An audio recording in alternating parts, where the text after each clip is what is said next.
It's time to feel what you've been bottling up. Life in rural America isn't easy. The long hours, the constant pressures, the demands of the land, livestock, and family, it all takes a toll.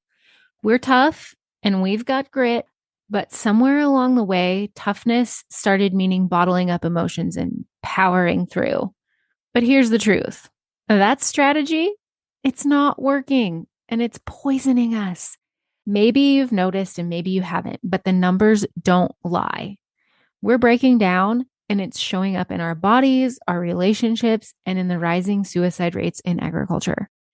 You don't have to carry any of it alone. There's another way. If you're ready to stop being weighed down and start moving forward, my one-on-one good movement guidance is now open. Visit the link in the show notes to learn more and see if one-on-one guidance could be for you.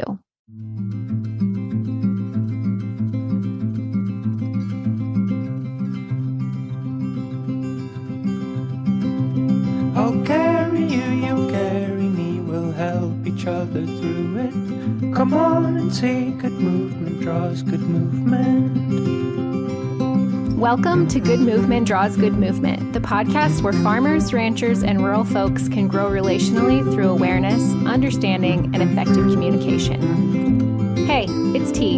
I'm your host, and I, along with my guests, will be covering topics related to drawing good movement. Things like self and social awareness, brain science, positive psychology, extending grace, and so much more. We'll share tools that can help you understand why you are the way you are, why others are the way they are, and how you can use that to step out of self-told lies with grace and compassion to draw good movement in conversations, relationships, and life in rural America. Let's go draw good movement. Hello, and welcome back to the Good Movement Draws Good Movement podcast. If you're listening the week that this episode goes live, I hope you had the very best Christmas. If you have listened to this podcast in the past, you know that the Enneagram is something that we've mentioned a lot. Actually, we've mentioned it in most, if not all, of the previous episodes.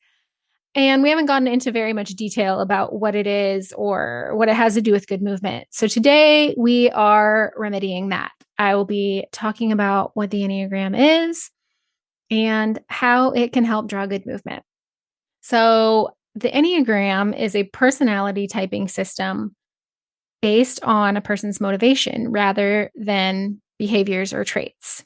So instead of telling you what you do, the Enneagram sheds light on why you do what you do, which I find far more helpful for a couple of reasons. First, we can't truly fix anything unless we know why it isn't working. So I use the analogy of a car. We might have a car and we know it's running crappy. It's shimmying, it's got a rattle, the service engine light is on. And at that point, we have two options. We can either continue driving it the way it is until the wheels fall off or it leaves us stranded on the side of a road, or we can fix it. But we can't fix it unless we know why it's running crappy. The service engine light is on, it's shimmying, it's shaking, it's rattling. And the same is true for us. We might know that we have some crappy behaviors or that we're super stressed out.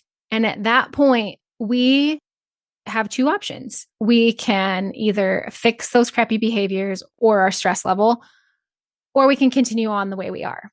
But if we choose to fix it, we can't fix it unless we know why we're running crappy or stressed out. The second reason that I find this knowing why more helpful than knowing what I do, knowing why I do it is more helpful than knowing what I do, is because behaviors are always motivated by something. There's always a why behind what we do or our behaviors. And the same behavior can be motivated differently, or the same motivation can yield different behaviors. So using Tom and I as an example, the behavior might be cleaning the house, but his motivation for cleaning the house is going to be because he is a type 1, and type 1s are motivated by perfection and being good and right and having everything in its place. I am going to clean the house because I like comfort, and a clean house brings me comfort. Or I might be cleaning the house because I'm also conflict avoidant. I'm motivated by keeping the peace as a type 9. And so, because I know Tom likes the house clean, I might then do my part and clean the house to help avoid any conflict that might cause between us. So, I'm talking about Tom's a 1 and I'm a 9.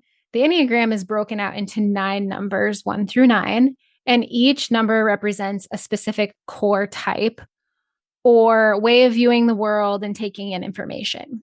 So if you look at an Enneagram diagram, you'll notice that the 9 types are set on a circle, and then they each have lines connecting to other numbers. Each number has lines connecting to other numbers.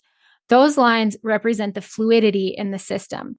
This also sets the Enneagram apart from other typologies, because other typologies are mostly static. So, 2 things that set the Enneagram apart from other personality typologies are that it is fluid and not static, and that it is rooted in your motivations, not your behaviors.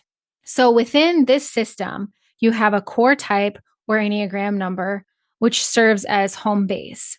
But each type also draws from other types with their wings or in stress or security. So, that's what those lines represent. The circle that connects all the numbers, that shows your wings. So your core type is, if you were laying on the diagram, your head would be on your core type, and your outstretched hands, wings, would reach the numbers on either side of you. Those are your wings.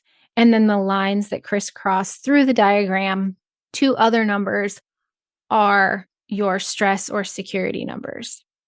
And we're not going to get real deep into what all of that means. This is just a brief overview.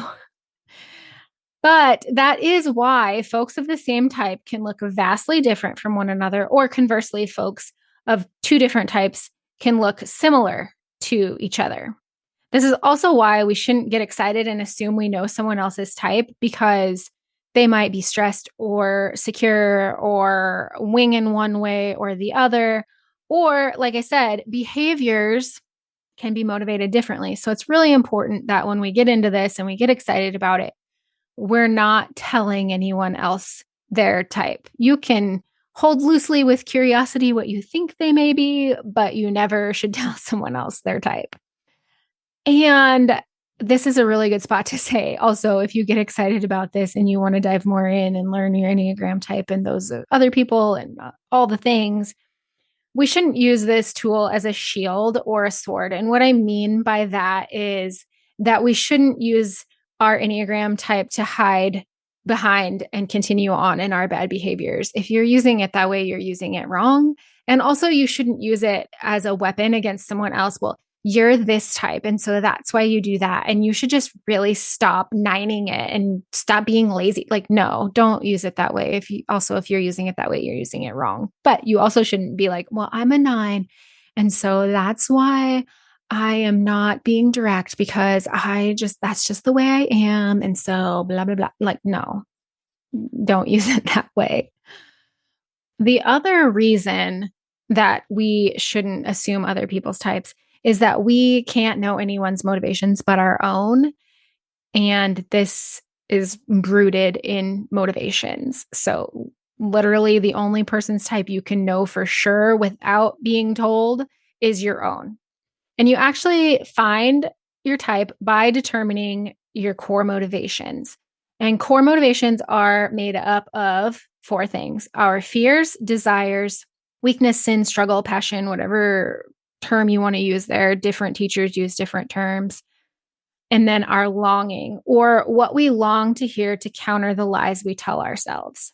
So the 9 motivations are self-reliance, which is the motivation of the type 8. Keeping the peace is the type 9 motivation. Perfection is the type 1 motivation. Love and appreciation is the motivation of the type 2. Admiration and affirmation is the motivation of the type 3. Uniqueness is that of the 4. Knowledge is the motivation of the 5. Security and support is the motivation of a type 6. And happiness and fulfillment is the motivation of a type 7. Now, some of these sound like things we all want. I get that. Like everyone wants to be happy and fulfilled. But is it what drives you? In order to be your core motivation, it must be the why behind all that you do, or your driving force, if you will. So when we are determining our core motivation, we have to really discern what's behind our behaviors or what's driving us. And that can take some self-reflection. Something that I don't recommend is taking an online test to determine your Enneagram type and then taking those results at face value, because it really is so personal and AI can't possibly judge accurately your motivations. You might take a test and it might be right, but also we answer questions sometimes the way we want to be and not the way we actually are. So if you're going to take a test, I say don't take the results at face value, but rather hold them loosely with curiosity and pick up the book, The Road Back to You. It's a really easy read. It's a great resource for helping you determine your core type and go from there. Because when I was in the beginning of this process, I took an online test and it told me I was a type 7, which kind of tracks. There's a lot of similarities between 7s and 9s.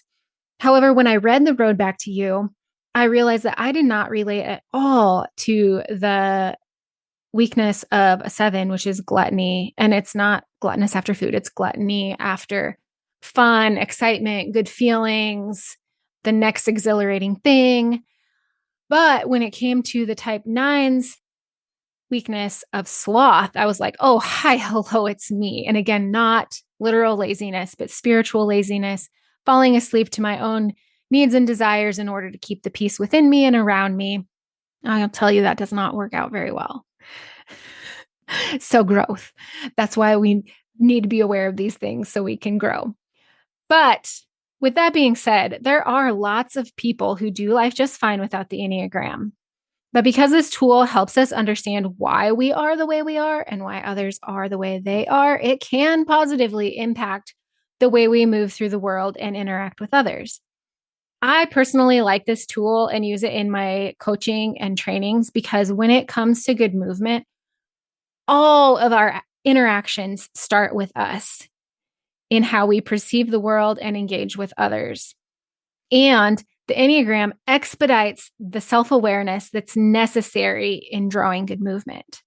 I have heard some people say that this tool and other personality typologies put us in boxes. But I would say that the Enneagram really lets us out of the boxes that we're already in, and busting out helps us gain good movement in ourselves, which can lead to drawing good movement from others. And before you know it, we're all moving forward. So if you are interested in learning more about the Enneagram or my good movement coaching or trainings, please feel free to shoot me a DM on Instagram, send me an email, or visit my website. But until next time, draw good movement.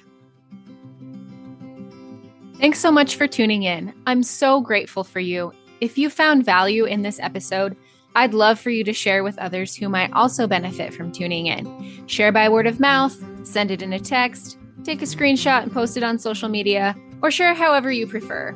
And if you haven't already, hit the follow or subscribe button so you never miss an episode. Until next time, draw good movement.